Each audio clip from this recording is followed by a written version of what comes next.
The incidents over the weekend follow a series of high-profile attacks targeting Asian women in the city, including the murder of Christina Yuna Lee, stabbed to death by a homeless man who followed her into her apartment last month. Linda Ju was born and raised in San Francisco. She's as American as they come. But she says last year she began to sense that not everyone sees her that way. I was having dinner in a restaurant in Marin County, and I walked in and there was this man sitting at the table across from ours with his family, and from the moment I walked in, he looked up, he just continued staring at me the whole time I was sitting down at the table having dinner, and I couldn't understand why. And it annoyed me. I actually wanted to get up and say, "What is your problem?" But I decided I didn't want to make a scene. Throughout dinner, he just kept staring at me until we left. And it took me a few days to understand what that was about. And I realized it was that he thought that I was, because I was Asian, that I was carrying the coronavirus, because that stuff was starting to happen. Ask you nicely to leave, dude. Kind of food, shove it up your mother. What, sir? What's Hey, coronavirus, go yourself, Corona. Thank you. Die of Corona.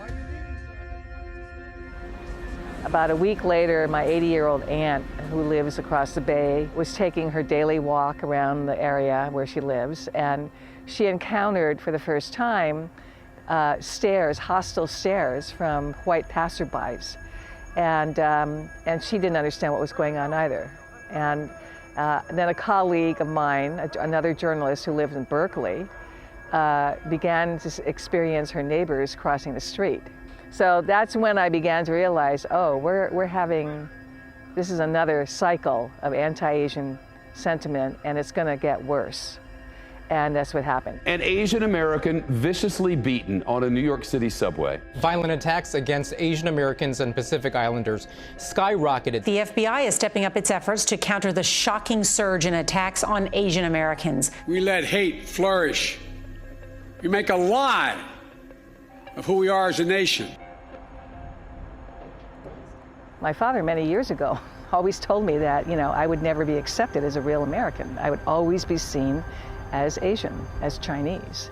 And he and I used to have arguments about that because I was so, I was an American-born Asian, and I considered myself American, and I was always outraged when he would say that. I thought things had gotten better because Asian Americans have risen socially, economically, politically, and even in entertainment, so I thought we had arrived. This recent round of anti-Asian sentiment just dispels any notion of colorblindness in our country, because no matter how high we rise, whether it's Asians or blacks or Latinos, we will always be seen as others.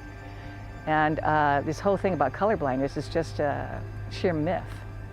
Racism is embedded into our system.